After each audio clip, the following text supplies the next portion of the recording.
शर्त बता दे क्या है। तो केवट कहता है पद कमल धोए चढ़ाए नाव नन्नाथ उतराई चहो। पद कमल धोए चढ़ाए नाव नन्नाथ उतराई चहो। केवल चरणों का चरणोदक चाहिए, मुझे रुपया पैसा कुछ नहीं चाहिए। देखा आपने, ये त्याग की पराकाष्ठा है। धंधा करता है लेकिन भगवान से कहता है केवल मुझे चरणोदक दे दीजिए और कुछ नहीं चाहिए।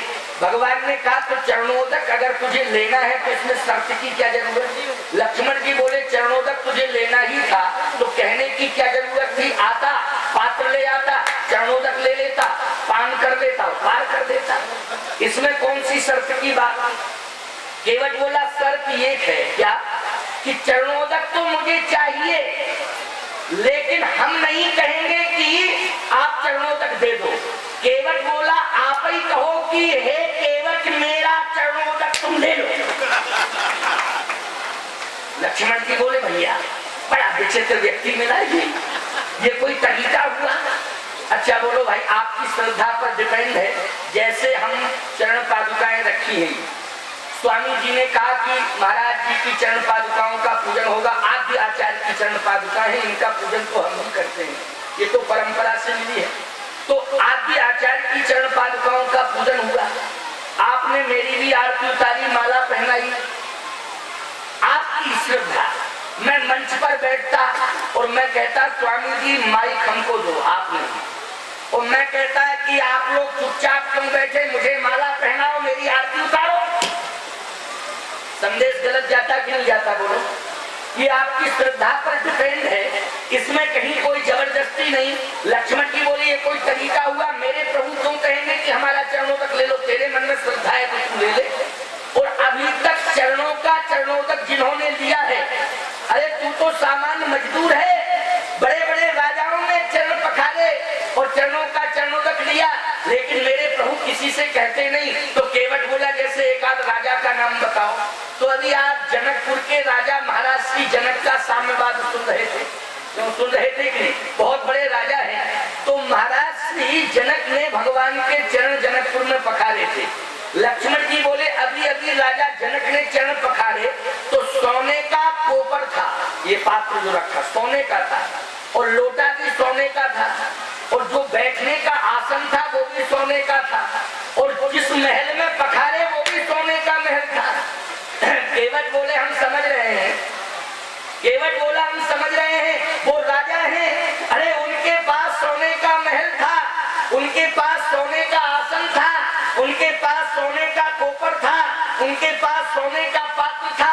अरे वो राजा हैं, लेकिन मैं मजदूर हूँ, मेरे पास तो एक झोपड़ी है, परंतु परिस्थिति आपके सामने ये है कि आप झोपड़ी के अंदर जा नहीं सकते। तो मैं जाऊँ 10 बरीसा, इसलिए मैं खुले मैदान में गंगा के किनारे आपके चरण को पखार रहा हूँ। बात बहुत बढ़िया कह रहा है, खुले आसमान में आपके चरणों को पखार रहा हूँ। मेरे पास कोई बैठाने के लिए आसन नहीं है और सबसे बड़ी बात है कि आसन है भी तो जहाँ चरण पखारे जा रहे हैं वहाँ गंगा के किनारे खड़े होकर ही चरण पखरवाए जाते हैं। अगर धर्म में पखारता तो आसन देता, लेकिन गंगा के किनारे तो आपको खड़ा रहना पड़ेगा। और दूसरी बात यह है कि महाराज श्री जनक ने अपने आप चरण पखारे, आपने कहा नहीं, लेकिन वो राजा है उन्होंने पखारे। मैं कहता हूँ उनकी गर्ज थी। लक्ष्मण जी बोले क्या गर्ज थी। केवट बोला उनकी ये गर्ज थी कि उनको अपनी बिटिया का विवाह करना था, इसलिए उनकी गर्ज थी तो उन्होंने अपने आप पखारे। लेकिन हमारी कोई गर्ज वर्ज नहीं है, अगर पखरवाना हो तो कहो तो पखारे हो, पार करें। भगवान ने कहा लक्ष्मण खरी खोटी सुन ली, अब तुम ज्यादा मत बोलो, चुप रहो, मैं ही कह देता हूँ। केवट आ जा, पखार ले मेरे चरण, ले ले चरणोदक, अब पार कर दे, अब तो कोई दिक्कत नहीं है। केवट बोला एक बार फिर कहो। भगवान बोले कह तो दिया। अरे केवट बोला तुलसीदास जी से कहो कि चौपाई बना के कहो, तब प्रमाण मानूंगा। तो भाई ऐसे थोड़ी, क्योंकि आगे चल करके लोग मानस की चौपाई का ही प्रमाण मानेंगे, इसलिए मौखिक नहीं कहो चौपाई। तो भगवान तुलसीदास जी से कहते लिख दे चौपाई कि बेगयान जल पाए पखारू। ये मानस की चौपाई है। बेगयान जल पाए पखारू,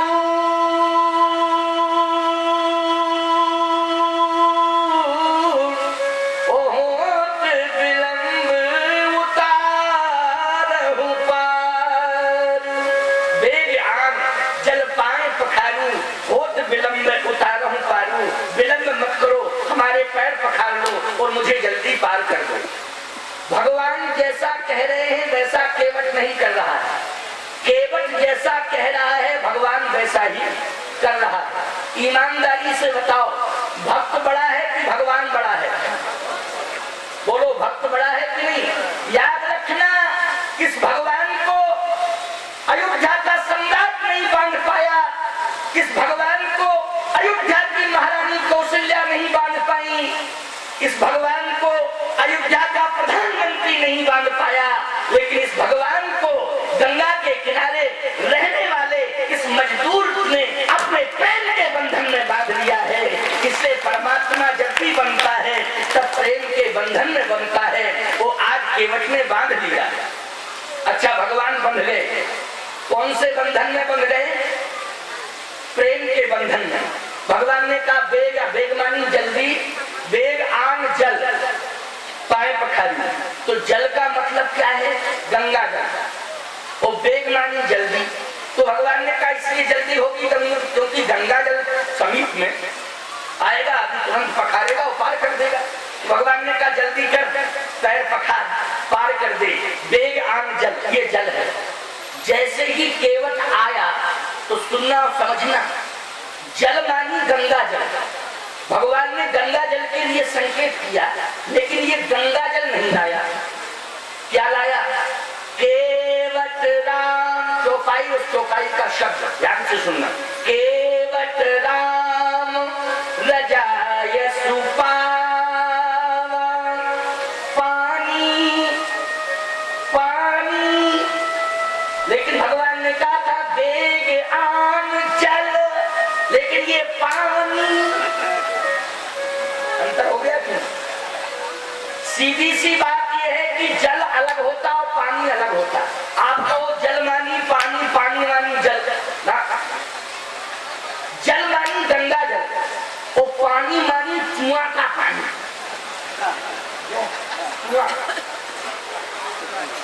पानी मानी कुआं का पानी। और गंगा का पानी नहीं होता है, गंगा का क्या होता है? जल होता है। इतने प्रकार के पापों से बचना चाहिए।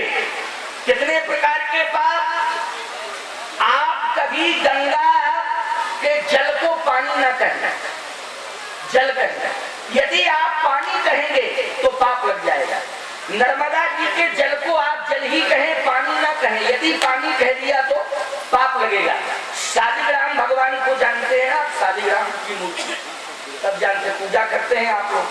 शालिग्राम भगवान को यदि आपने पत्थर कह दिया तो पाप लग जाएगा, उनको भगवान ही मानना पड़ेगा। तुलसी को यदि आपने हरी घास कह दिया तो पाप नहीं, महापाप लग जाएगा। इसलिए तुलसी को क्या मानना पड़ेगा? माता। क्या मानना पड़ेगा? बोलो, माता। हरी घास मत कहना, नहीं पाप लगेगा। सदगुरु को हाड़ मांस का पुतला मत समझना। सदगुरु को यदि आपने सांसारिकता से जोड़ दिया, हाड़ मांस का पुतला समझ लिया तो पाप नहीं, महापाप लगेगा।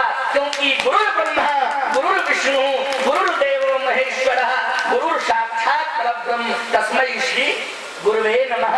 याद रखना, गुरु साक्षात परम ब्रह्म तस्मै श्री गुरुवे नमः। इसलिए कभी भी सदगुरु को सामान्य मनुष्य की तरह मत मानना। इतने प्रकार के पापों से बचना। इसलिए तुलसीदास जी कहते हैं कि ये गंगा जल लाया ही नहीं, ये पानी लाया। पानी कठौता भर ले आवा, स्पष्ट लिखा है क्या? पानी कठौता भर ले आवा। तो ये पानी लेने के लिए कहां गया? तो आप अंदाज लगाओगे कि गंगा के किनारे कुआं होगा। गंगा जी में कोई कुआं खुदवाएगा? बोलो, यदि कोई कुआं गंगा जी में खोदने लगे तो लोग मूर्ख कहेंगे कि नहीं कहेंगे कि व्यर्थ का परिश्रम कर रहा है। इसका मतलब है कि कुआं गांव में होगा और गंगा से थोड़ा दूर था श्रृंगेरपुर, तो ये भागा भागा गया। लक्ष्मण जी बोले आपने कहा जल्दी करो, ये भाग कहाँ रहा है? भाग कहाँ रहा है प्रभु? अरे पूछो तो भगवान बोले जब लौट के आवे तब ना पूछे, अभी तो चला गया है, अब जब लौट के आवे। अब समस्या ये है, लक्ष्मण जी बोले मैं दौड़ूं इसके पीछे, भगवान बोले अगर तुम दौड़ गए तो लौट के ही नहीं आएगा। और समस्या ये है कि मैं इसके पीछे जा नहीं सकता हूँ क्योंकि पुर न जाऊं 10-4 बगीचा, इसलिए अब तो इंतजार करो, जब लौट के आ जाएगा तब पूछेंगे। लक्ष्मण जी बोले एक ही केवट है और कोई केवट ही नहीं है क्या? इसी के पीछे आप क्यों पड़े? अरे और कोई केवट आप आज्ञा तो दें, तमाम केवट इकट्ठे कर दें। भगवान बोले फिर तुमने ज्यादा बात कही, हमको इसी केवट की जरूरत है और इसी केवट की नाव में बैठ के हम पार करेंगे। लक्ष्मण जी बोले जब आपने मन ही बना लिया तो अब हम क्या करें, जैसा ये चाहे वैसा करें। भगवान ने कहा आने दो तब पूछेंगे। जैसे कठौता में पानी भर के लाया, पान कठौता भर ले आवा, क्योंकि इसके पास सोने का या धातु का कोई पात्र नहीं है। देखो विपन्नता का यही एक स्वरूप, यही पहचान है कि वो काठ लेकर के, काठ का पात्र लेके आया। जानते हो पहले जो लोग विपन्न होते थे वो काठ का प्रयोग करते थे, क्योंकि उस समय वन विभाग तो था नहीं किसी सरकार का कोई प्रतिबंध तो था नहीं, पूर्ण स्वतंत्रता थी कि नहीं थी, इसलिए लोग काठ का प्रयोग करते थे। तो ये विपन्नता का स्वरूप है, पहचान है कि इसके पास धातु का भी पात्र है, सोना चांदी छोड़ो, इसके पास अन्य कोई धातु भी नहीं है जिसको लेकर के आता, उसका पात्र लेके आता। इसके पास कठौता, बड़ा पात्र, अच्छा बड़ा पात्र लेकर के आया, उसमें पानी है। जैसे भगवान के सामने रख दिया, लक्ष्मण जी बोले दो बातें परेशानी में डाल रही हूँ। क्या? एक तो आपने गंगा जल के लिए कहा तो पानी लाया, और दूसरी बात यह है कि पात्र भी छोटा नहीं लाया, बड़ा लाया। तो कम से कम इसको ऐसा सोचना चाहिए कि पात्र भी तो आपके अनुरूप होता। जैसे आपने चरण पखारे तो कोपर में पखारे ना, और आप सीधी टंकी रख देते मेरे सामने, तो हमको कैसा लगता? बोलो, बहुत बेकार लगता कि नहीं लगता है? तो ये इतना बड़ा पात्र लेकर के आया, कठौता बहुत बड़ा, और उसमें पानी भरा। तो लक्ष्मण जी बोले ये पानी क्यों लाए हो? जब गंगा जल से कहा था धोने के लिए तो पानी क्यों लाए? और गांव गए पानी लाने के लिए, क्या जरूरत थी पानी की? केवट बोला, फिर बोले आप बीच में, जिसके चरण पखारने हैं वो बोल नहीं रहा है, तुम बगल वाले क्यों बीच में डिस्टर्बेंस पैदा कर रहे हो? इसलिए शांत रहो, जिनका चरण पखारना है वो कुछ कहे। लक्ष्मण जी ने कहा भैया कुछ तो लोग, ये पानी लाया, जब गंगा जल के लिए आपने कहा था तो ये पानी क्यों लाया? भगवान ने कहा क्यों भैया केवट, गंगा जल तो पास ही में था, इतना दूर पानी लाए, वो भरने के लिए चले गए, फिर पानी लाए, तो पानी से अच्छा तो गंगा जल होता है। क्योंकि मान्यता है, आप प्रयागराज जाते हो, वहां से गंगा जल ले आते हो, घर में पूजन करते हो तो 1 लोटा पानी में 2 बूंद गंगा जल डाल देते हो। क्यों डालते हो? क्योंकि वो पूरा पानी गंगा जल बन जाता है 2 बूंद डालने से ही। तो यहाँ तो गंगा ही थी, ये पानी क्यों लाया? राम जी ने कहा भैया बता दे तुम पानी क्यों लाए? जब गंगा जल पास में था तो पानी क्यों लाए? केवट बोला इसलिए लाए क्योंकि हमारे पूर्वजों ने हमको संस्कार दिया है। भगवान ने कहा बहुत अच्छी बात है, संस्कार दिया तो क्या कहा पूर्वजों ने? कि गंगा जल से चरण नहीं धोना चाहिए, पानी से धोना चाहिए, यही दिया संस्कार। गंगा जल से ज्यादा पुनीत पवित्र ये पानी है, पानी पवित्र है गंगा जल। कहा सरकार विश्व की धरती पर सबसे पुनीत नदी है तो गंगा है, ये मैं मानता हूँ। और जो गंगा में स्नान करता है, बड़े से बड़ा पापी स्नान कर लेता है तो गंगा में ये क्षमता है कि उसे निष्पाप कर देती है। ये गंगा में मानता हूँ, तो प्रणाम किया, मैं प्रणाम करता हूँ गंगा जी। लेकिन गंगा सारे संसार को पवित्र करती है। लेकिन मैं आपसे पूछना चाहता हूँ ये गंगा निकली कहाँ से? लक्ष्मण जी बोले कहाँ से निकली है? गौमुख से। अरे केवट बोला गौमुख में कहाँ से आई? गौमुख से। कहे ब्रह्म कमंडल, अरे ब्रह्म कमंडल में कहां से आई? भगवान बोले जब हमारे चरण पखारे गए थे, चरण धोए गए थे, तो ब्रह्मा ने वही चरणों का चरणोदक जो है ब्रह्म कमंडल में दिया था, वही गंगा हुई। तो केवट बोला जब आपके चरण धोए और ब्रह्मा जी ने वो चरणोदक कमंडल में लिया तब गंगा बनी, तो फिर दोबारा इसी धोवन से फिर धोए। बात तो बहुत अच्छी कही, बड़ी बढ़िया बात है, गजब की बात है। लक्ष्मण जी ने अपना सिर पकड़ लिया, भैया ये तो हम भी नहीं जानते थे। राम जी बोले तो चुप रहो, जब तुमको ये पता नहीं था तो तुम चुप रहो, क्यों बीच में बोलते हो? अब सुनते जाओ, ये कितना अच्छा रहस्योद्घाटन कर रहा है? लक्ष्मण देखो इसका कितना ऊंचा दृष्टिकोण है।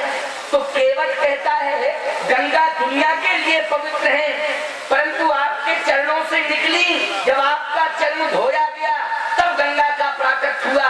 तो एक बार जब आपका चरण धुल चुका है तो दोबारा इस जल से हम कभी नहीं धो सकते हैं, क्योंकि ऐसा नियम ही नहीं है।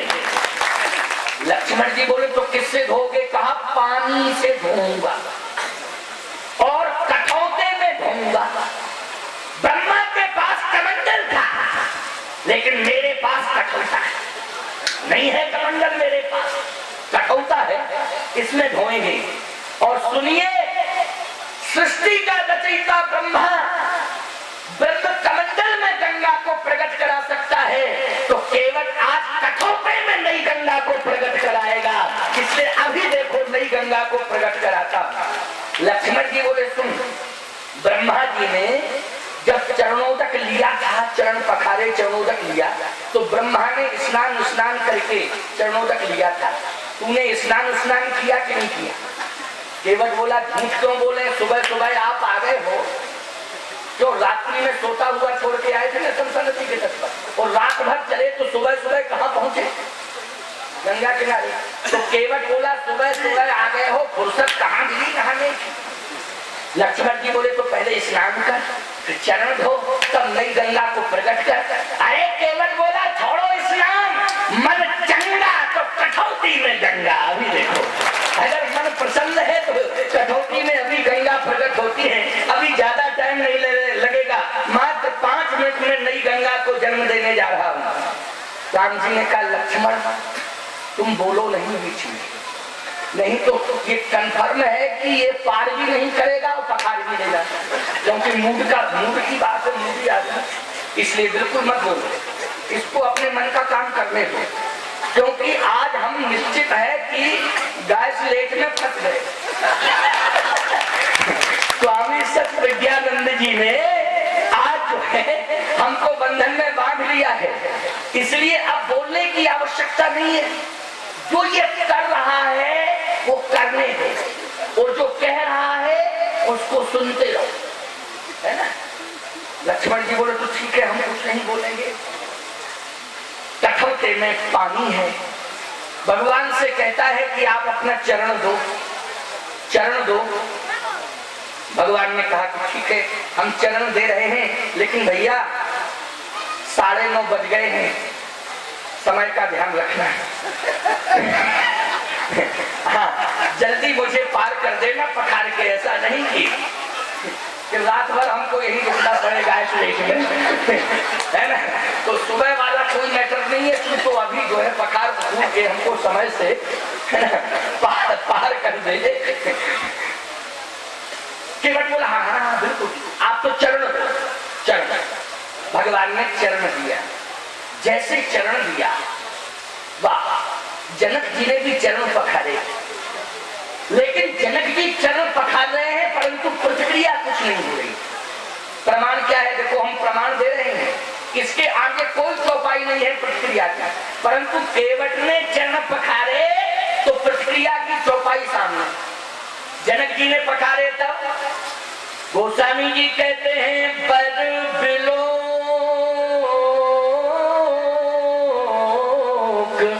दंपति अनुराग पाणी पुनीत पखारन लागे। संपत्ति अनुरागे, पाए पुनीत पखारन लागे। ये लिखा कि पखारन लागे क्योंकि पाए पुनीत पखारन लागे, बस प्रतिक्रिया कुछ नहीं। परंतु केवट ने जैसे ही चरण पखारा, पहला चरण, वो प्रतिक्रिया शुरू। क्या प्रतिक्रिया? गोस्वामी जी कहते हैं अतियानंद उमग अनुराग चरण सरोज पखारन लागा। जैसे चरण पखारने लगा तो बरस सुमन सुरू। प्रतिक्रिया, देवता मिलकर के फूल बरसाने लगे। सब जनक जी पखार रहे तो एक का फूल नहीं गिरा, एक भी फूल नहीं, क्योंकि जितने देवता थे सब शांत बैठे, बोले पखार रहा होगा, पखार में है। लेकिन देखा आपने, केवट ने जैसे ही भगवान का चरण पखारा तो प्रतिक्रिया क्या है? बरस सुमन सुर सकल सिहाई।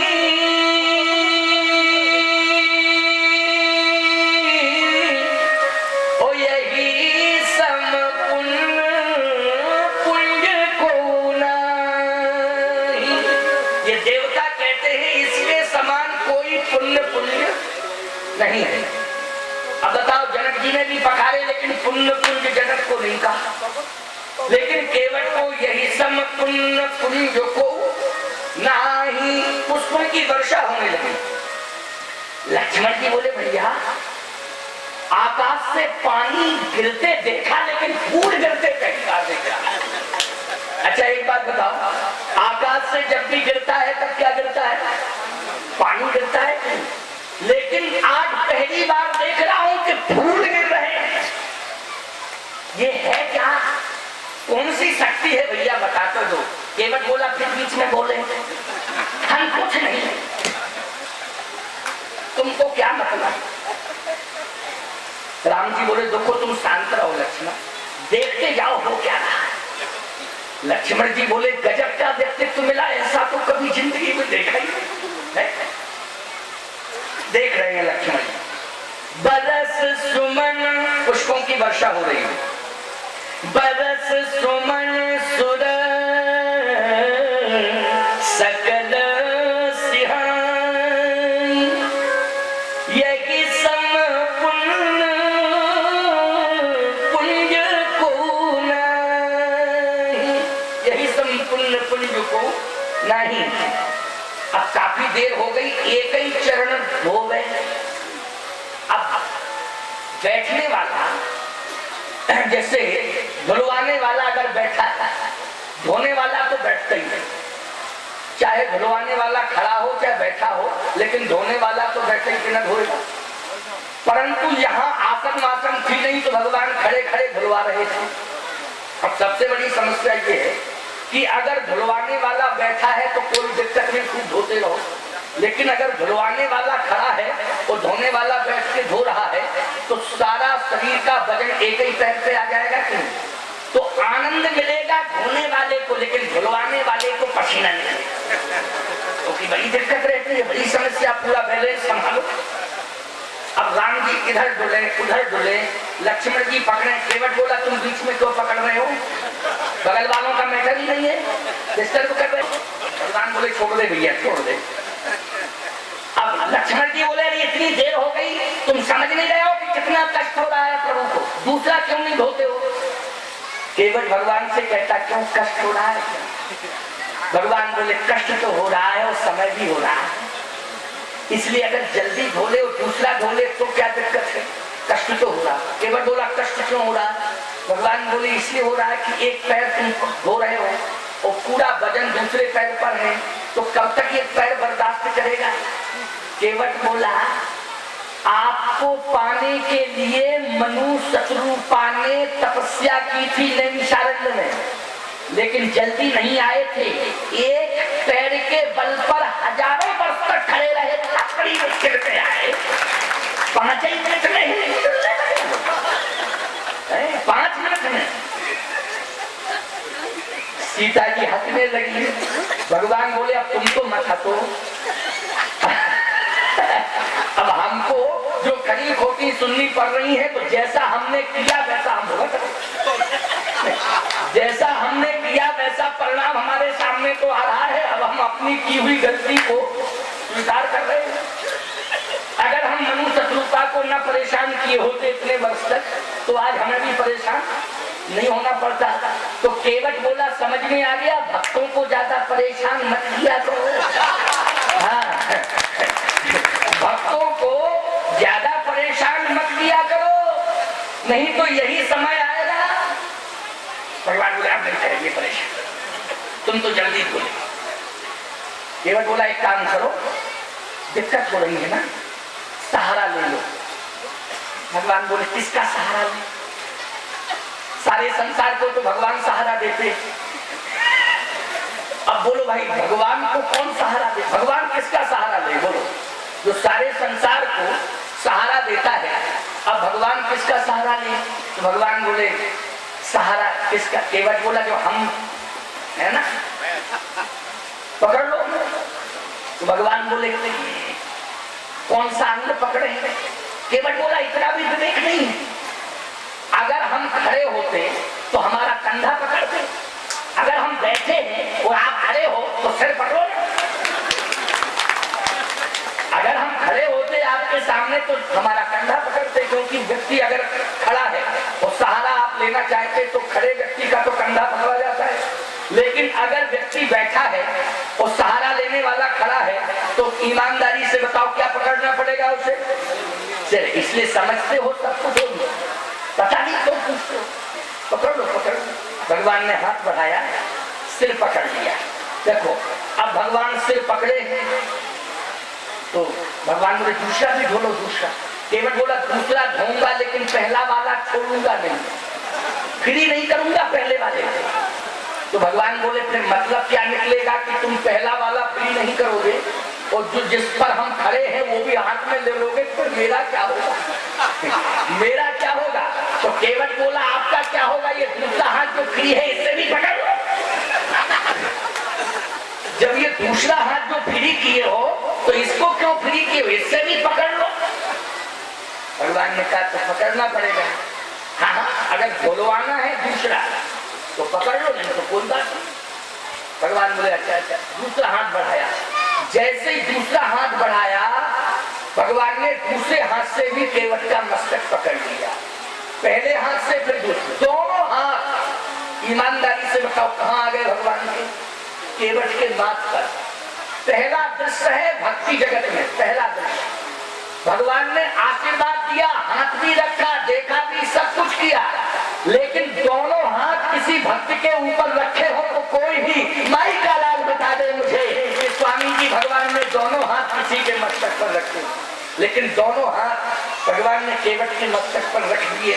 और जैसे ही रखे अब केवट कहता दूसरा उठाओ, तो भगवान बोले कि फिर क्या? बोले तुम तो पकड़ लो पकड़ लो पकड़ लो। भगवान पकड़े हुए हैं सिर। दूसरा जैसे ही चरण उठाया तो पहला हाथ में था भगवान का चरण, केवट के हाथ में पहला, और जैसे पहला छोड़ा नहीं उसने, दूसरे हाथ से जैसे ही दूसरा चरण लिया तो याद रखना पहला चरण केवट के एक हाथ में, भगवान का दूसरा चरण केवट के दूसरे हाथ में। याद रखना भगवान के दोनों चरण केवट के हाथ में और भगवान के दोनों हाथ केवट के माथ पर है।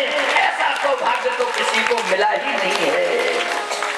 याद रखना सारे संसार को आधार भगवान देते हैं, लेकिन भगवान को आधार भक्त केवट देता है। इससे बड़ा दुनिया में कौन हो सकता है?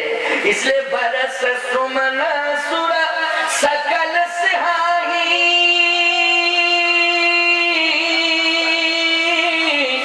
यही सम पुण्य पुण्य को नहीं, इसके समान तो कोई पुण्य पुंज है ही नहीं। भगवान ने कहा पखाल लिया, केवट बोला हाँ पखाल लिया, अब पार कर देंगे। केवट बोला बिल्कुल अभी करता हूं। भगवान ने कहा तो चलो। बस केवट ने प्रणाम किया। भगवान जैसे आगे बढ़े तो केवट कहता ठहरो ठहरो ठहरो ठहरो ठहरो। भगवान बोले क्यों, क्या बात है? बोले ऐसा है, हम आपसे एक प्रश्न पूछ रहे हैं और आप उत्तर देना, हमको फिर पार करूंगा। भगवान बोले प्रश्न क्या है? केवट बोला प्रश्न ये है कि जैसे कोई भी व्यक्ति संसार में आए, हाँ आए थे, आने के बाद फिर भगवान ने कहा आने के बाद फिर वो अपने शिशुपन से यौवन में प्रवेश करता है। तो बोले शिशुपन से जब यौवन में प्रवेश करता है तो फिर क्या होता है? भगवान ने कहा फिर यौवन में उसका पानी ग्रहण होता है, फिर वो पानी ग्रहण में प्रवेश करता है, ये नियम है। पानी ग्रहण क्यों होता है? भगवान ने कहा वंश वृद्धि के लिए पानी ग्रहण, ये संसार देख रहे हो, संसार का स्वरूप, इसलिए वंश वृद्धि के लिए। केवट बोला वंश वृद्धि के लिए अगर पानी ग्रहण किया जाता है तो मेरा एक विचार है, क्या प्रभु, कि कभी पानी ग्रहण नहीं करना चाहिए। भगवान ने कहा अच्छा। फिर केवट ने कहा कि उद्देश्य केवल वंश वृद्धि का ही नहीं होना चाहिए, फिर क्या होना चाहिए उद्देश्य? केवट ने कहा उद्देश्य ये होना चाहिए अगर कोई पानी ग्रहण करता है तो वंश वृद्धि के पहले उसे एक संकल्प लेना चाहिए कि मैं वंश वृद्धि करूंगा, संतान को जन्म दूंगा, लेकिन संतान को जन्म देने के पहले मैं आज अपने हाथों में संकल्प लेता हूं कि मैं अपनी संतान को संस्कार अवश्य दूंगा, ये उसे संकल्प लेना चाहिए। तो हे प्रभु, मैंने पानी ग्रहण के पहले इन हाथों में गंगा जल लेकर के संकल्प लिया था कि मैं अपनी संतान को संस्कार दूंगा, और संस्कार देने का अर्थ यह है कि आपके चरणों से जोड़ूंगा, और आप आए और हमने चरण पखारे और हमारे बीवी बच्चे तो रह ही गए। अगर मैं सपत्नी का आपके चरणों को नहीं पखार लूंगा तो अपने को पूर्ण नहीं मानूंगा, क्योंकि यदि आप सदगृहस्थ हैं, अभी देखा चरण पादुका पूजन किया तो सपत्नी हुआ कि अकेले हुआ? सपत्नी हुआ। हाँ, अटल बिहारी करते तो अकेले ही करते हो, तो आगे पीछे कोई है ना। लेकिन आपको एक बात बताएं, व्यक्ति प्रधानमंत्री बन सकता है। देखो अटल बिहारी प्रधानमंत्री बन गए, बड़ा व्यक्तित्व है, लेकिन विवाह नहीं हुआ, क्योंकि व्यक्तित्व से विवाह का कोई मतलब ही नहीं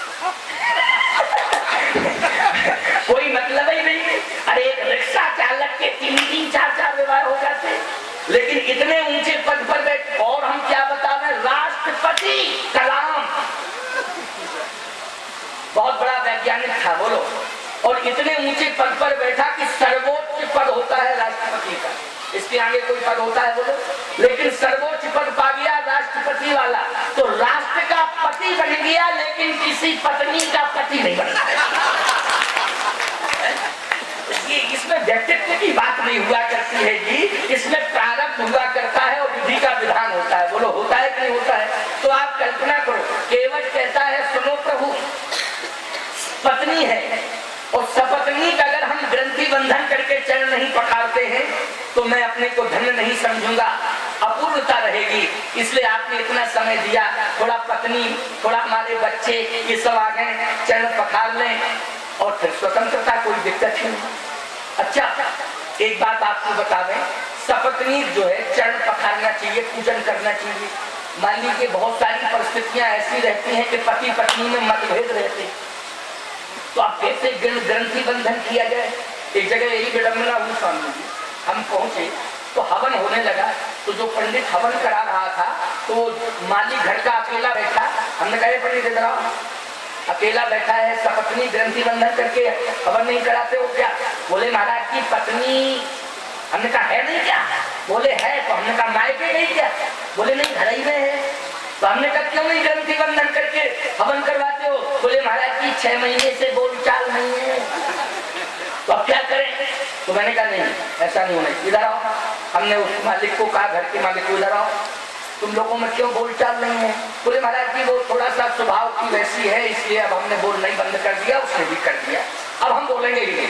हमने कहा गलत, मैं घर में बैठा हूं और ये परंपरा ठीक नहीं है कि तुम अकेले ही हवन कर रहे हो, पत्नी को बुलाओ। बोले महाराज जी मैं हवन हो चाहे ना हो, मैं नहीं बुलाऊंगा। मैंने कहा मान लीजिए मैं बुला दूं तो?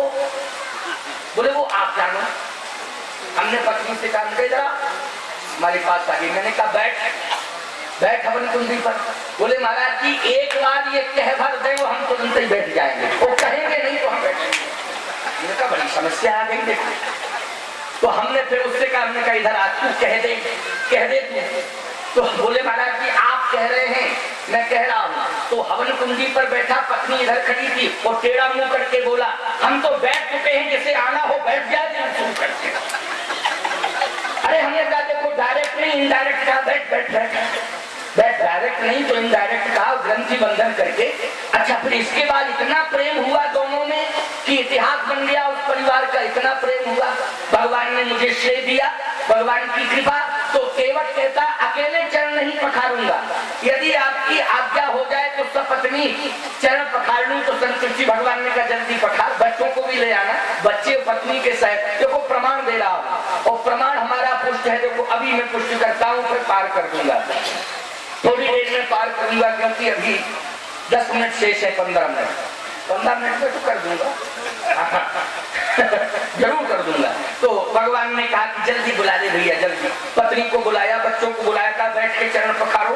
पत्नी ने चरण पखारे, सपत्नी चरण पखारे, बच्चों ने भी चरण पखारे। भगवान ने कहा क्यों आप संतुष्ट है, आप तो कर दे पार। केवट ने कहा बिल्कुल करना चाहिए। प्रणाम किया, कहा सरकार चलो जल्दी बैठो, नाव वो है। भगवान पहुंचे और किशोरी जी से कहा पहले नाव में बैठो फिर मैं बाद में बैठूंगा। किशोरी जी जैसे ही बैठने लगी तो केवट कहता ठहरो एक मिनट। किशोरी जी पीछे हट गई। भगवान ने कहा क्यों अब क्या दिक्कत है?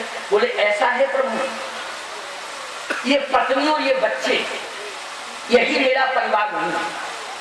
वो व्यक्ति बहुत संकीर्ण सोच का है जो केवल अपनी पत्नी को, अपने बच्चों को और अपनी पत्नी को ही अपना परिवार मानता है।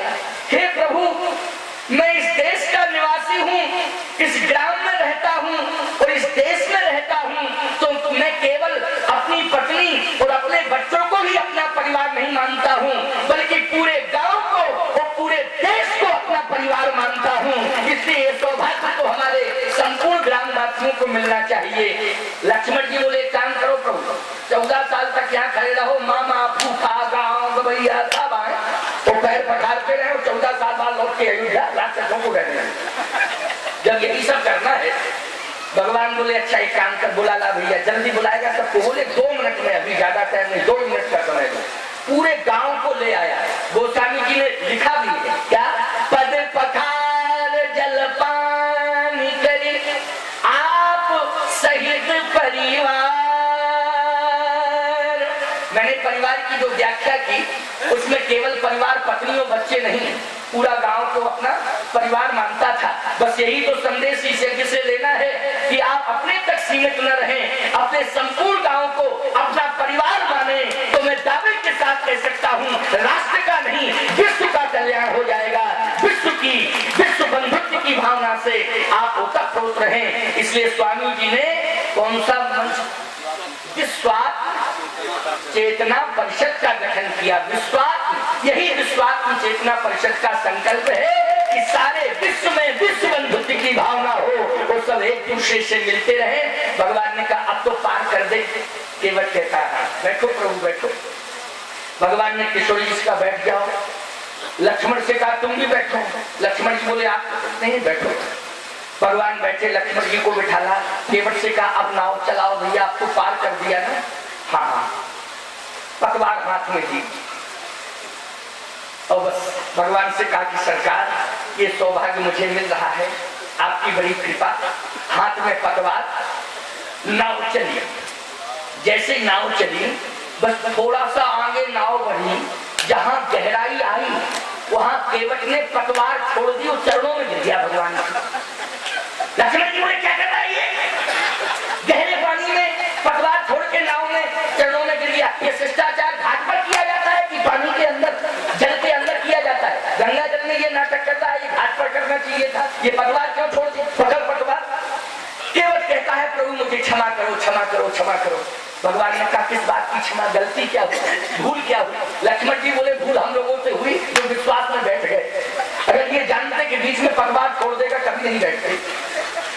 भगवान बोले तुझसे क्या भूल हुई केवट? केवट कहता मुझसे भूल ये हुई कि सारे संसार की नाव आप चलाते हैं, वो आपकी नाव मैं चला रहा हूँ, मुझसे भूल हुई प्रभु, मुझे क्षमा करो, क्षमा करो, क्षमा करो। लक्ष्मण जी बोले आप नाव चलाते हैं तो आप ही पकड़ लो पतवार। जब सारी दुनिया की नाव आप चलाते हैं तो ये भी नाव चला लो, कम से कम सब पार तो हो जाए बैठने वाले। भगवान बोले तुमने कभी चलाते देखा? लक्ष्मण जी बोले हमने तो नहीं देखा। तो कहे इसकी बातों में क्यों आ रहे हैं?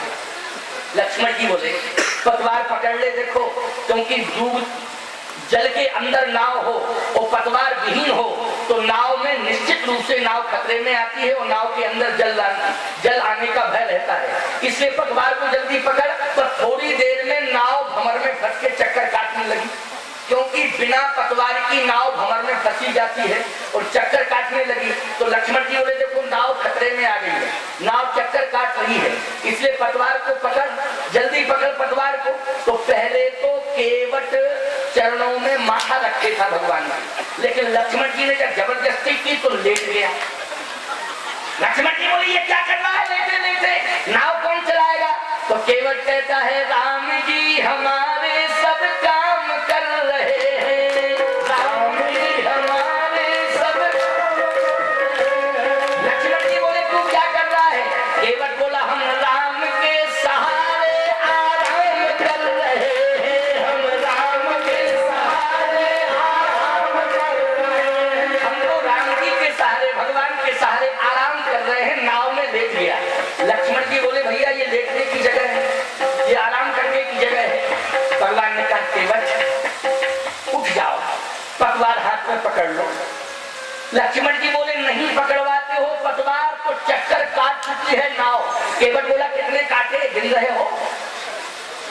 गिन रहे हो? केवट ने जैसे पूछा, लक्ष्मण जी बोले गिन तो रही हूँ, कम से कम 50 चक्कर कंप्लीट हो। अरे बोले तो कुछ नहीं बिगड़ा है, काटने दो अभी। तो लक्ष्मण जी बोले कितने कटवाओगे, कितने चक्कर कटवाओगे? केवट बोला अभी तो 10-20 चक्कर और काटने दो। तो लक्ष्मण जी बोले तुम्हारा यही प्रोसीजर है कि बीच में पतवार छोड़ते हो फिर चक्कर कटवाते हो, तो कितने कटवाने के बाद पकड़ते हो? अरे बोले 10-20 और अभी। थोड़ी देर में 20 चक्कर नाव ने काटे, तो पहले 50 और 20 70। लक्ष्मण जी बोले कंप्लीट, पहले 50 थे अब 20 70 हो चुके हैं, अब तो पतवार उठा। अरे बोले अभी तो थोड़ा और। अरे तो कितने और? कहे अभी 10-5 और। तो लक्ष्मण जी बोले 10-5 के बाद फिर? अरे बोले काटने तो दो। राम जी बोले 10-5 और काटने दो, डिस्टर्ब मत करो, इसका नियम होगा, इसलिए काटने दो। लक्ष्मण जी बोले भैया पानी भरने वाला है नाव में। अरे बोले 10-5 की बात है। तो थोड़ी देर में लक्ष्मण जी बोले 5 दूनी 10 70 और 10 80। भगवान बोले अब 80 हो गए, अब पार कर गए। केवट बोला अभी 2-4 और। भगवान बोले इसके बाद? अरे केवट बोला बाद में तो देखा जाएगा, पहले 2-4 और। लक्ष्मण जी बोले भैया आपने 2-4 के लिए कहा, 2 दूनी 4 70 10 80 और 2 दूनी 4 पूरे 84। भगवान बोले अब 4 और हो गए, 80 में 4 जोड़ो तो 84, इसलिए अब तो पार कर दे। केवट कहता है थोड़ा और। भगवान बोले बस अब गड़बड़ हो जाएगा, क्योंकि लक्ष्मण का धीरज टूट रहा है। इसलिए का वर्षा जब कृषि सुखाने समय चूक उनका पछताना, इसलिए पतवार हाथ में पकड़ जल्दी पार कर। केवट बोला 84 चक्कर हुए, अभी एक चक्कर भी आने का बर्दाश्त नहीं करोगे ना 85 में? क्या अब क्षमता से कहा। केवट ने कहा याद रखो हम जैसे जीवों को 84 नहीं 84,000 नहीं 84 लाख योनियों में भ्रमण कराते हो, 84 लाख योनियों का चक्कर कटवाते हो। हम जैसे जीवों पर क्या बीतती है उस समय एहसास करो, जब 84 चक्कर ही में रो रहे हो। और हम जैसे जीव तो 84 लाख योनियों का चक्कर काटते हैं, क्या बीतती होगी। भगवान ने कहा कि मैं गंगा जल को हाथ में लेके कहता हूँ केवट, जो तेरी जैसी विमल भक्ति करेगा वो 84 लाख योनियों के बंधन से सदा मुक्त रहेगा, उसे 84 लाख योनियों में भ्रमण नहीं करना पड़ेगा, ये मैं वचन देता हूँ। तो भगवान ने आज केवट की भक्ति में आप सबको 84 लाख योनियों के बंधन से मुक्त करा दिया। बोलो करा दिया कि नहीं? बशर्ते बात क्या है कि आप केवट जैसे विमल भक्त बनो। विमल मानी निर्मल, और निर्मल मानी हृदय की शुद्धता, निष्कपटता। यदि तुम्हारे जीवन में हृदय की निर्मलता आ जाए, शुद्धता आ जाए, निष्कपटता आ जाए, तो याद रखना तुम भी केवट की तरह 84 लाख योनियों के बंधन से सदा मुक्त हो जाओगे। इस कथा से यही आशय और तात्पर्य है। गोस्वामी जी कहते उत्तरी ठाई भय सुर सरदेता, और सिय राम वही लखन समेता, केवट उतर दंडवत कीन्हा, प्रभु सकुचे कछु नहीं दीना। केवट उतर दंडवत कीना, केवट ने उतरते ही प्रणाम किया। अच्छा एक बात बताओ, प्रणाम क्यों किया? अभी आप राम राज्य की बात सुन रहे थे। मैं कहता हूं कि राम राज्य का अगर पहला नागरिक है तो वो केवट है। क्यों है केवट? दशरथ जी महाराज राम राज्य लाना चाहते थे, लेकिन राम राज्य के पहले प्रेम राज्य की स्थापना होनी चाहिए। प्रेम राज्य के बाद ही राम राज्य आता है। तो महाराज श्री दशरथ प्रेम राज्य की स्थापना नहीं कर पाए, डायरेक्ट राम राज्य की स्थापना कर रहे थे। लेकिन केवट ने मानस में पहले प्रेम राज्य की स्थापना की है। अब राम राज्य का मार्ग प्रशस्त हो गया है, क्योंकि गंगा के किनारे प्रेम राज्य की स्थापना हो चुकी है। इसलिए राम राज्य का पहला नागरिक कौन है? केवट है। इसलिए केवट उतर दंडवत कीन्हा, प्रभु सकुचे कछु नहीं दीना। जैसे ही दंडवत किया, अब बड़ी मन में स्पर्शी बात है, सुनना ध्यान से। जैसे ही दंडवत किया तो भगवान को संकोच आ गया। किस बात का संकोच? यही कछु नहीं दीना, इसको मैंने कुछ दिया नहीं। जब पहले शर्त हो गई थी पद कमल धोए चढ़ाए, नाव न नाथ उतराई चहूं, हमें कुछ नहीं चाहिए, केवल चरणों तक चाहिए, तो संकोच किस बात का? प्रभु सबसे यही कछु नहीं देना। भगवान को संकोच इसलिए आया क्योंकि उतरते देर नहीं हुई, वो केवट ने दंडवत किया। अच्छा ये दंडवत क्यों? किस बात का दंडवत? अरे दंडवत उस समय किया जाता है जैसे हम मंच पर आए, अब यहाँ पादुका पूजन सारा सम्मान सब कुछ हुआ, लेकिन जब हम जाने लगेंगे तब उस समय आदान प्रदान होगा, दंडवत होगा, सब होगा जाते समय। तो हम कहेंगे नहीं स्वामी जी बहुत अच्छा आयोजन, स्वामी जी कहेंगे महाराज जी पुनः, हमने कहा अवश्य आएंगे। ये सारी औपचारिकता रहती कि नहीं रहती? लेकिन भगवान को उतरते देर नहीं हुई, तुरंत दंडवत। तो ये दंडवत कैसे? दो प्रकार की दंडवत होती है। जैसे मान लीजिए अभी हम आपके यहाँ पहली बार आए, आपने प्रणाम किया, हमने आशीर्वाद दिया, और हम आते आते पुराने संबंधी हो जाएं, तो हम खुल करके आपसे कह सकते हैं, आप मुझसे भी निवेदन कर सकते हो, और काश हम आपसे कुछ मुद्राएं ले लें और कहें कि हम 1 महीने बाद वापस कर देंगे, तो आप तो अरे स्वामी जी बिल्कुल हमारा धन आपका धन है, कोई बात नहीं। अब जैसे ही आपने दिया, पहले जब हम आए तो आदान प्रदान में दंडवत हुआ, कोई बात नहीं, लेन देन जब से हुआ और फिर हम मिले और आपने दंडवत किया, तो हम ये नहीं कहेंगे खुश रहो आशीर्वाद, हम ये तुरंत कहेंगे बस 2 दिन बाद तुम्हारा हिसाब कर देंगे, तुम चिंता मत करो, 2 दिन बाद तुम्हारा हिसाब हो जाएगा। इसका मतलब ये है कि ये लेन देन वाली दंडवत थी, कुछ लेना देना है। तो भगवान ने कहा उतरने में देर नहीं हुई और तुरंत ही दंडवत, इसका मतलब है कुछ लेना चाहता है, जबकि कुछ लेना नहीं चाहता था। उसने दंडवत क्यों किया? उसने अपने बुद्धि विवेक्षित किया, लेना देना कुछ नहीं था। भगवान को संकोच में आया, जैसे संकोच में आए तो सीता जी ने सोचा कि मेरा पति संकोच करे, ये मैं कैसे देख सकती हूँ, तो मुद्री उतारी और तुरंत केवट को दे दी। गोस्वामी जी कहते पहले तो राम जी का सिर झुका हुआ था, क्योंकि कुछ था ही नहीं देने लेने के लिए। जैसे आपके सामने आपके संकट आ जाए, वो पैसा होगा तो आप ऐसे रहोगे, और पैसा आ जाए तो सिर ऊंचा हो जाएगा, तुरंत हो जाएगा कि सिर तुरंत ऊंचा हो जाएगा। तो किशोरी जी ने जब तक मुद्री नहीं दी तब तक राम जी ऐसे किए रहे, और जैसे ही किशोरी जी ने धीरे से मुद्री राम जी के हाथ में थमाई तो तुरंत भगवान ने पोजीशन ले ली और कहा लो लो लो लो लो लो लो कहे वो कृपाल ले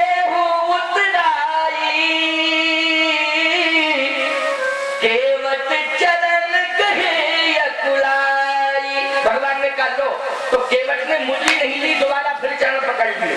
लक्ष्मण जी बोले मुद्री से संतुष्ट नहीं, पूरी अयोध्या दे दो इसको, तब ये प्रसन्न होगा। देखो तो कितनी कीमती मुद्री है, वो ले नहीं रहा है, दोबारा फिर दंडवत कर रहा है। इसका मतलब यही होता जैसे आप किसी रिक्शा चालक को 5 रुपया पकड़ाओ और वो कहे बाबू जी तो समझ लो 10 रुपया चाहता है, 5 में संतुष्ट नहीं। भगवान ने कहा लो, केवट कहता है मैं नहीं लूंगा।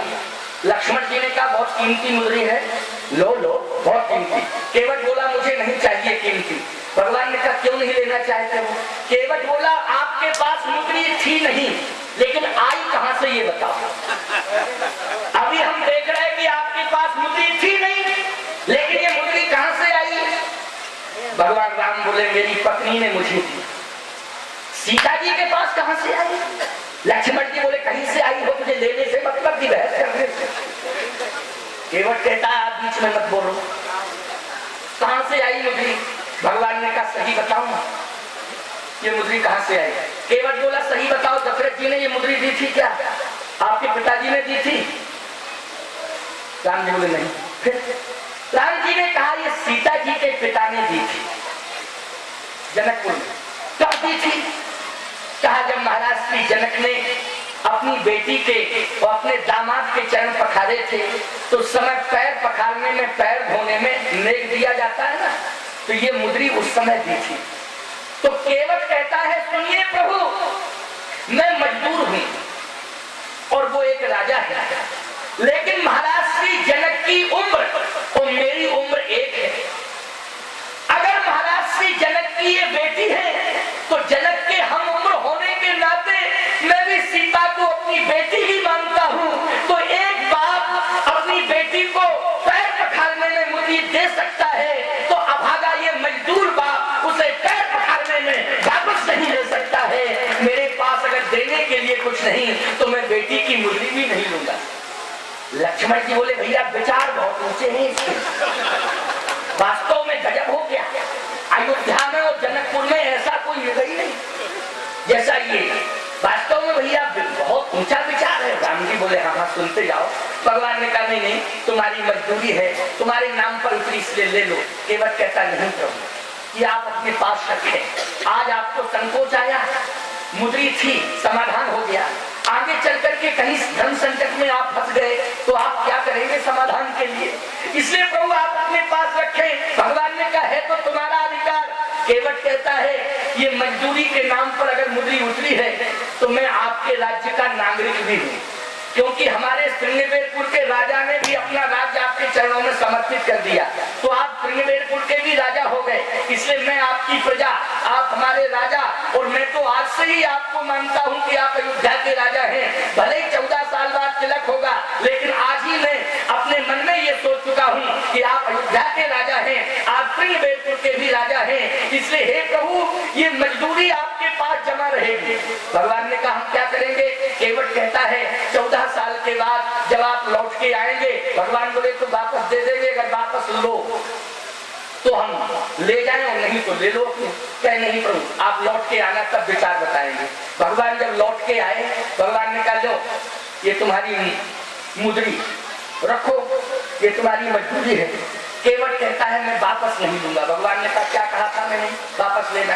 केवट कहता है मेरी मजबूरी है, आपके पास जमा रहेगी, लेकिन आप हमारे राजा होंगे, हम आपकी प्रजा होंगे, और हे प्रभु जैसे ही आप राज तिलक आपका होगा, आप अयोध्या के राजा होंगे, तो सबसे पहले राजा देखता है तो अपना खजाना देखता है, कोष देखता है कि नहीं देखता है? तो निश्चित है कि आप जब अयोध्या के राजा बनेंगे उस समय हम दर्शक होंगे, आपकी प्रजा होंगे, और आप जैसे अयोध्या का राज खजाना देखने जाएं तो अयोध्या के राज खजाने को जैसे ही आप खोलें तो अयोध्या के रक्षा कोष में मेरी ये मजदूरी जमा कर देना। अच्छा फिर क्या करेंगे? केवट कहने लगा मैं ये नहीं चाहता हूं कि कभी राज्य के ऊपर संकट आए, लेकिन समय देश काल परिस्थिति यदि कभी अयोध्या राज्य के ऊपर से, तो सबसे पहले इस मजदूर की मजदूरी को रक्षा कोष से निकाल के अयोध्या की रक्षा में लगा दीजिएगा। बस मेरी यही प्रार्थना है, आप ये मजदूरी को स्वीकार करें, ईमानदारी से बताओ समर्पण है कि नहीं? ये समर्पण एक राष्ट्र भक्त के अंदर है, केवट के अंदर है। इसलिए राम राज्य का पहला नागरिक केवट बना। प्रेम राज्य की स्थापना पहले हो, बाद में राम राज्य की स्थापना। और मुझे विश्वास है कि ये यज्ञ आज अपनी दिव्यता और भव्यता को लेकर के पूर्ण विरामित होने जा रहा है। हो गया कि कल होगा? कल होगा, कल पूर्णाहुति होगी, परसों पूर्णाहुति होगी। आज का विशेष आयोजन ये सम्मेलन का हमारे स्वामी जी ने रखा और मेरी उपस्थिति हुई। ये अभिनव कुंभ का स्वरूप है। मैंने जो दर्जा दिया है इस मंच पर बैठ करके अभिनव कुंभ का दिया है। और याद रखना, आज मैंने स्वामी जी को आचार्य महामंडलेश्वर बनाया। हमारी पीठ से लगभग 1000 मंडलेश्वर घोषित हुए हैं और लगभग 10 आचार्य महामंडलेश्वर घोषित हुए हैं। और हमारी आज पीठ से 11वें आचार्य महामंडलेश्वर स्वामी सत्यज्ञानंद जी घोषित हुए हैं। याद रखना, जो हजारों मंडलेश्वरों का नेतृत्व करता हो वो आचार्य महामंडलेश्वर होता है, और जो आचार्य महामंडलेश्वरों को का नेतृत्व करता हो वो जगत गुरु होता है। इसलिए आज मैंने आचार्य महामंडलेश्वर के रूप में प्रतिष्ठापित किया है स्वामी सत्यज्ञानंद जी को। इसलिए हमारी कामदगिरि पीठ में, और याद रखना, भगवान श्री राम ने अपने हाथों से 2 स्थापनाएं की हैं। सबसे पहले जब अयोध्या से भगवान चले तो कामदगिरि की स्थापना की। 11.5 वर्ष तक भगवान रहे उस पर्वत पर, और भगवान ने 11.5 वर्ष तक साधना उपासना की और उस पर्वत की पूजा की। और जब पूजा, जैसे गोवर्धन की पूजा भगवान श्री कृष्ण ने की थी ना द्वापर में, ऐसे त्रेता में भगवान ने कामदगिरि की पूजा की थी। और 11.5 वर्ष रह के जब कामदगिरि की पूजा की तो कामदगिरि को गौरवान्वित किया। इसका मतलब यह है कि कामदगिरि की पूजा करके कामदगिरि को देवता के रूप में प्रतिष्ठापित भगवान ने किया। और इसके बाद जब दक्षिण में जाते हैं तो रामेश्वरम की स्थापना करते हैं। तो भगवान के हाथों से स्थापित पीठ का नाम है कामदगिरि पीठ। अब आप सोचिए जरा, जगन्नाथपुरी में आदि शंकराचार्य जी के द्वारा स्थापित पीठ है। 2500 वर्ष पुराना इतिहास है। लेकिन भगवान श्री राम के हाथों से जो स्थापित पीठ है उसका अनादि वर्ष का और एक युग का इतिहास है कि नहीं? एक तो त्रेता का और दूसरा राम जी के हाथों से प्रतिष्ठापित। तो याद रखना, ये सर्वमान्य पीठ है श्री कामदगिरि पीठ, जिसका पीठाधीश्वर मुझे बनाया गया। और उस पीठ के नेतृत्व में ही आज हमने, देखो, लाखों रुपया, कई लाख रुपया खर्च किया जाता है तब आचार्य महामंडलेश्वर की उपाधि मिलती है। लेकिन आज मैं देख रहा हूँ इस यज्ञ में स्वामी जी के त्याग ने आज लाखों रुपया खर्च किया है। इसलिए इस उपलब्धि को आज हासिल कर रहे हैं कि मेरे द्वारा आचार्य महामंडलेश्वर की उपाधि आपको आज प्रदान की जा रही है और आपको सम्मानित किया जा रहा है। उड़ीसा में जितने भी मंडलेश्वर होंगे उनका नेतृत्व आचार्य महामंडलेश्वर ही किया करते हैं। इसलिए स्वामी जी के द्वारा होगा। और आज मैंने रामप्रिय दास की प्रतिभा को भी पहचाना। बहुत अच्छा बोलते हैं। और स्वामी जी ने और मैंने दोनों ने मिलकर के इनको भीकमपुरा में के आश्रम का महंत बनाया था। और उसमें हमारे जगन्नाथ पाणिग्राही, राम प्रसाद जी, गिरिजानंद जी और हमारे त्रिलोक जी और हमारे रोहित जी आदि आदि सभी आए हैं हमारे साथ। आश्रम के विशेष व्यवस्थापक हैं। इन सब की उपस्थिति में, पूरे ग्राम, पूरे क्षेत्र की उपस्थिति में इनको महंत बनाया था। लेकिन ये प्रतिभा संपन्न है। मैंने कहा नहीं कि मेरी पीठ से लगभग 1000 की संख्या में मंडलेश्वर घोषित हुए हैं। लेकिन आचार्य महामंडलेश्वर, 11वें आचार्य महामंडलेश्वर मेरी पीठ के द्वारा स्वामी सत्यज्ञानंद जी जो मंडलेश्वरों का नेतृत्व करते हैं। तो आगामी वर्ष में भीकमपुरा का जो आयोजन होगा, स्वामी जी की विशेष उपस्थिति में रामप्रिय दास को मंडलेश्वर बनाया जाएगा। क्योंकि आचार्य महामंडलेश्वर के नेतृत्व में ही मंडलेश्वर बनाया जाता है। और उड़ीसा में जितने मंडलेश्वर होंगे आचार्य महामंडलेश्वर के नेतृत्व में स्वामी सत्यज्ञानंद जी के में रहेंगे। क्योंकि आचार्य महामंडलेश्वर जगत गुरु के बाद आचार्य महामंडलेश्वर होता है, इसके बाद आचार्य महामंडलेश्वर के संरक्षण में ये मंडलेश्वर सब रहते हैं। तो अभी मैंने महंत बनाया था, लेकिन स्वामी सत्यविज्ञानंद जी जो आचार्य महामंडलेश्वर घोषित हुए हैं, मैं और हम सब मिल करके इनको मंडलेश्वर बनाएंगे जो आपके संरक्षण में रहेंगे।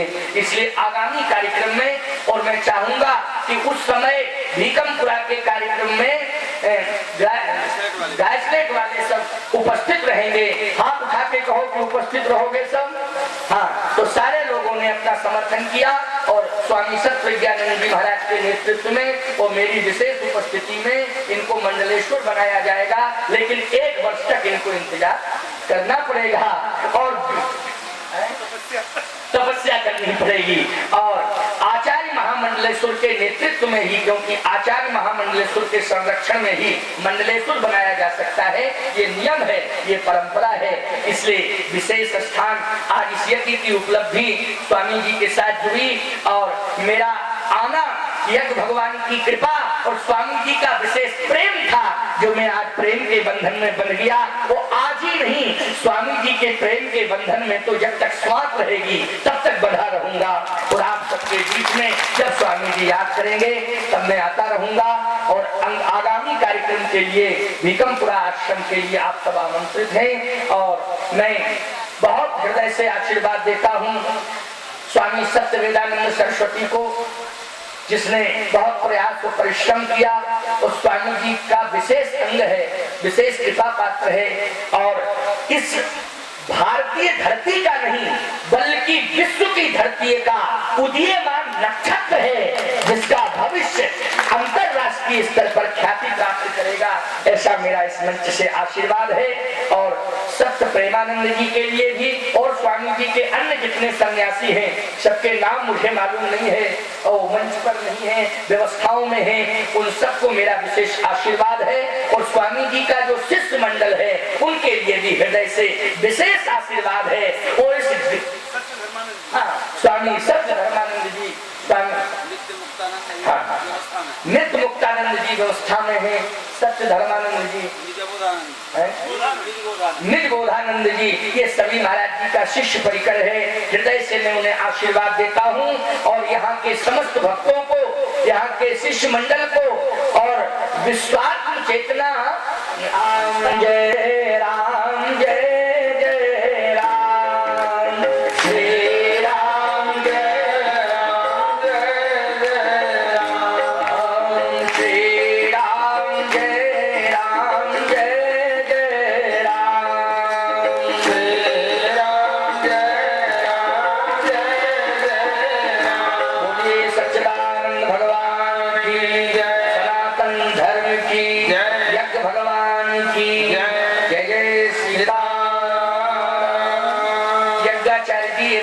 समस्त वैदिक मंडल को भी हृदय से आशीर्वाद है।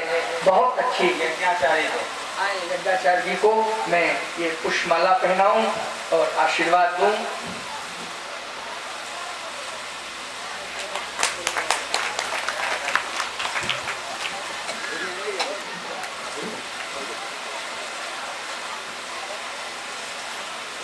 अपने जीवन की सारी उपलब्धि जब से मैंने होश संभाला है महाराज जी, मैंने स्वामी जी के चरणों से प्राप्त की है। इसलिए आज इस मंच से मैं स्वामी जी के चरणों में अपने संपूर्ण जीवन को न्यौछावर करने का संकल्प लेता हूँ।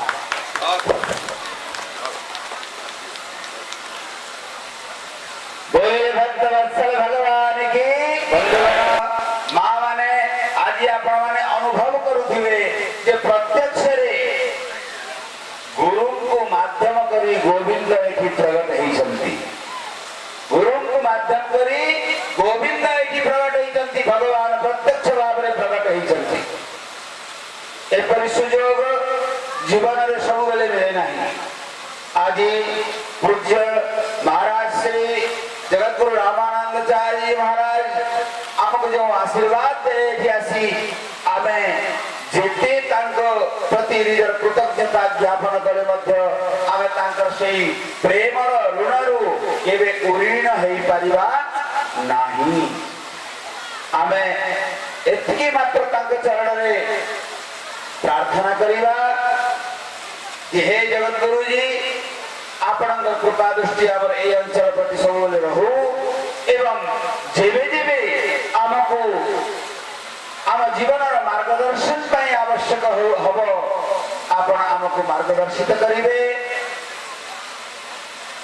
आमको उत्तम मार्ग रे नहीं जीवे एवं आपण निजर कृपार छत्र छाया रे आम समस्त को रखिते हुए जगत गुरु जी चरणारविंद रे मो आमर ए महान आयोजन करिथिबा अंचलर समस्त अंचलवासी तरफ कृतज्ञता ज्ञापन करुछि एवं तांकर आशीर्वाद सबुरे भिक्षा करली एतिकी कही महाराज श्री एठी सामान्य आमंत्रण को रक्षा करी तांकर महनीय उपस्थिति पाई तांकर चरण रे आमे समस्ते कृतज्ञता ज्ञापन करिबा तापरे हमर संस्कृति विश्वविद्यालय भूतपूर्व वाइस चांसलर कुलपति जे आपनकर ए यज्ञ कमिटी रो चेयरमैन अछंती तांको अनुरोध करिबी से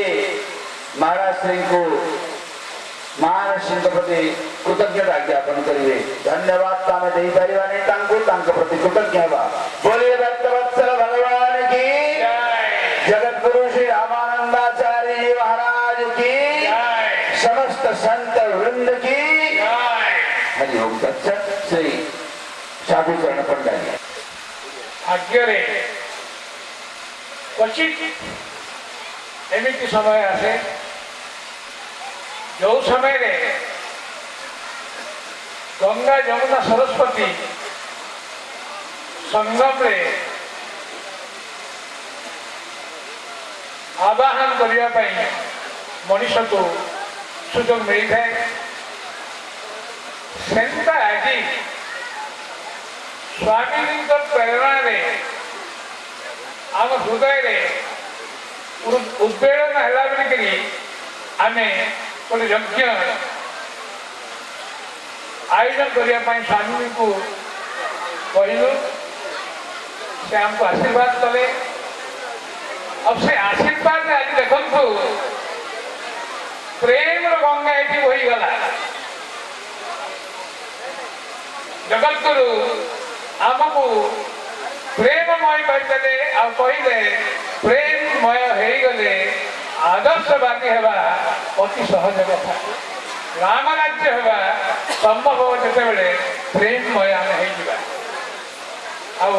आमको से प्रेम एवं स्नेह श्रद्धा भितर निजक बढ़ापी से जो सुंदर भाव विश्लेषण कले से आम भूमिष्ठ बंद प्रणाम जनाऊँ कि आमर अंचल जोटा कि गाँ गहली लोक मैंने आसती आदिवासी लोक मैंने आसती अनपढ़ लोक मैंने आसती से आपण ओजस्विनी ओजस्विनी श्रोतार उद्भासित प्रेममय हो गले आम अंचलवासी तरफ आपण को आम कृतज्ञता जनाऊँ हमने हमारे एरिया से कृतज्ञता आपको समर्पण करते हैं। ये है क्योंकि कृतज्ञता के बाद और कुछ नहीं रहता है। कृतज्ञ हो जाने से सब कुछ मिल जाता है। हमको सब कुछ मिल गया और आप इतना देखिए कि हम यहाँ मस्त रहेंगे। आप तो बोलते हैं कि मस्त रहो, हम मस्त रहेंगे। ये आपका